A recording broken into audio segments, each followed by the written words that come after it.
Grab your handkerchief, folks, because this story is so emotional, it would make you cry. It's about a girl named Nora, who was chased from her home by a strict and abusive father after he discovered she was pregnant.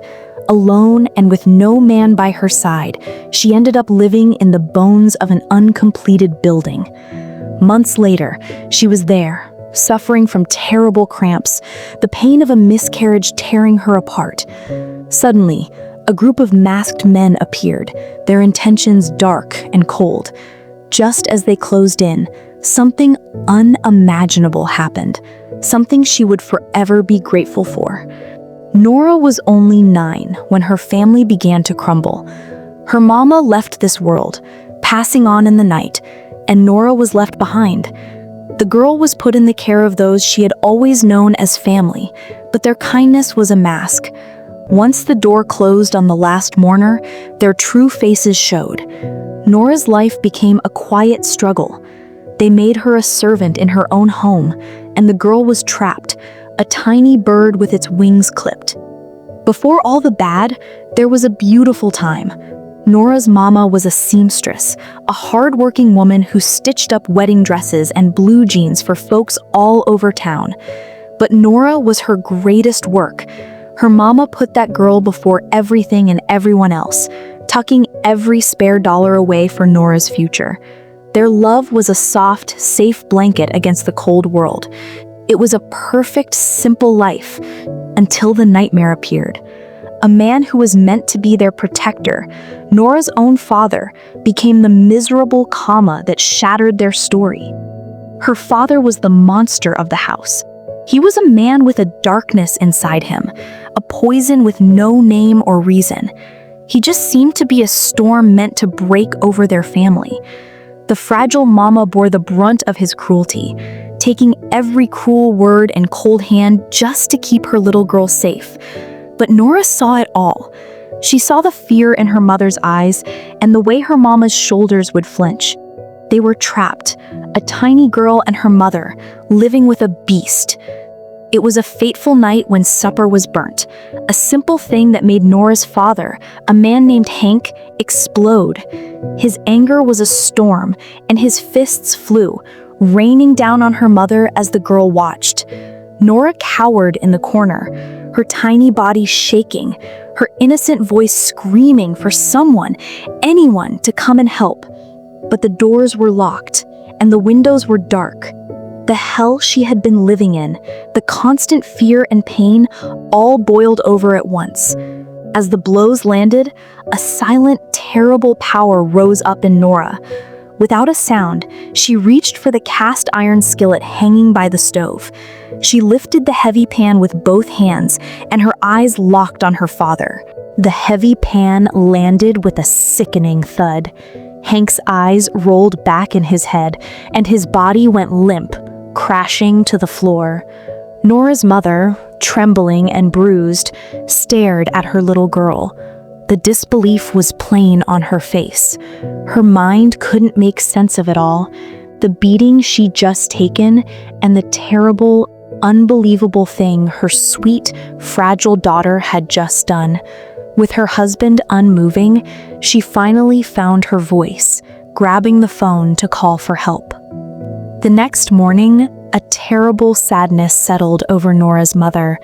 She looked at her daughter's innocent face and felt a grief so deep it had no bottom.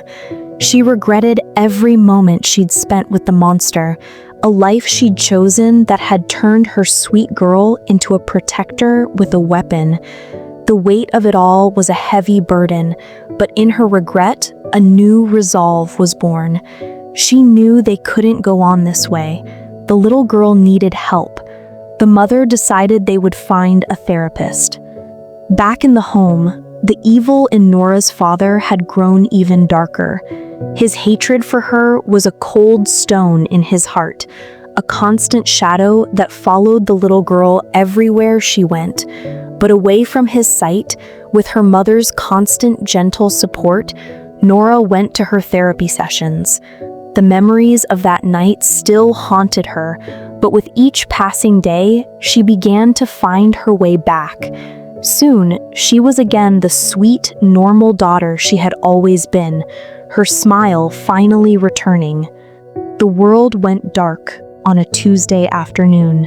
Nora's mother was driving home from a hospital visit for her blood pressure when her heart gave out. The car swerved, crashing into a dump truck on the road, and she was gone in an instant. Just like that, the one person who gave Nora hope was gone forever. The fragile girl was now left alone, back in the hands of her abusive father. There was no one left to protect her, and no one was coming to her aid. The nightmare had only just begun again. The house became a tomb, and Nora's life a messy knot.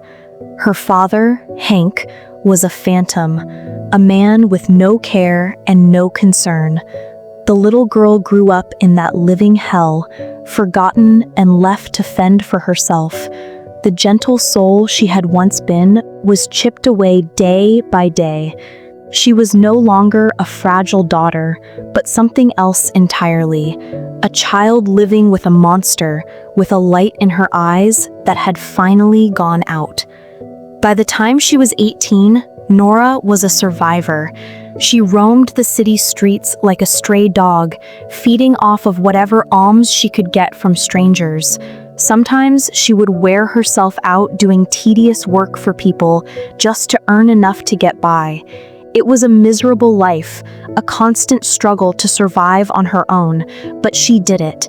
And at the end of every long day, she would always find herself walking back to the house where her father was waiting. Hank wasn't just a shadow in the house anymore. He was a debt collector. The old man suddenly needed $500 to get some men off his back, and he looked at Nora as if she was his bank. He told her plainly that she had until the end of the week to get the money. If she failed, he said, he would make her regret the day she was born. His voice was cold, and the evil in his eyes made it clear that this was not an empty threat.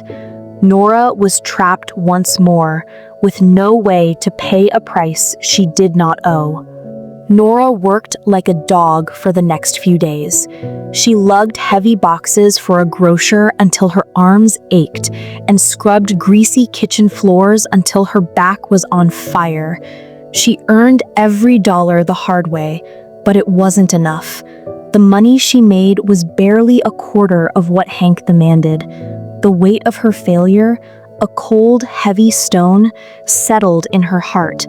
Despair set in, and she knew her honest work would never be enough. It was time to find another way. The moon was high, and the city streets were empty as Nora walked home, her heart a cold, heavy stone of failure. The shame of facing her father's wrath was a weight on her shoulders she could not bear. That was when she saw it. A long, black car gliding to a stop by the curb. The window rolled down and a man smiled at her. He didn't look like a stranger. He looked like a way out. His eyes held a promise that her desperate, broken soul was too tired to turn away from. The man smiled, his voice as smooth as polished stone. He offered Nora $1,000 just to keep him company for a short ride. To a girl with no hope and a father's wrath waiting at home, the money was a fortune and the ride was a way out. She was so tired of being cold and hungry, so exhausted from fighting, that she didn't see the trap. She opened the car door and got inside, sealing her fate with a single, desperate breath. The world went fuzzy the moment she took a sip of a drink. Her head began to spin, the city lights blurring into long, painted streaks of color. There were fragments she could not put together, a car ride that seemed to go on forever, the cold feel of a hard floor, and the smothering darkness of a strange room. The feeling of being so lost, so confused, was a new kind of terror. All she had left were broken pieces of a memory and a cold dread that clung to her soul. The world came back into focus on a cold wooden park bench. The sun was just rising, casting long shadows across an unfamiliar street. In her hand, she felt something hard and crinkled. It was the $1,000. The money was cold and heavy, a terrible souvenir of what she had given up. As she pieced together the fragments of the night, a sickening dread rose in her stomach, a bitter knowledge of what had been taken from her. The money wasn't a prize, it was a payment for the terrible mistake she made. The days started to feel different. Nora's usual grind, the endless search for work and money, became a lot harder. Her body felt heavier, and a constant tiredness weighed her down. In the mornings, a terrible sickness would rise up in her, making her dizzy and weak. She didn't understand it at first, thinking it was just the stress and the cold.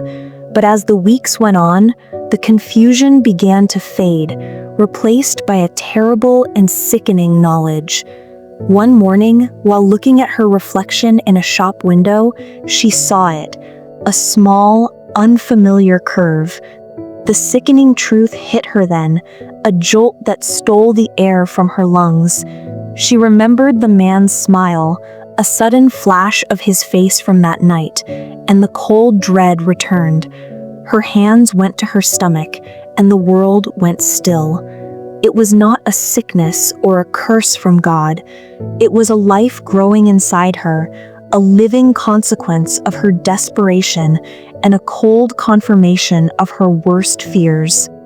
The shame was a fire in her throat, but she had to tell him. Nora stood before her father, and the words caught in her mouth before she finally spoke. Hank's face hardened into a mask of cold rage. He didn't ask what happened. He didn't see a broken girl. He only saw a failure, another burden on his life. He saw the living proof of her shame, and he told her to get out. He said she was no longer his daughter.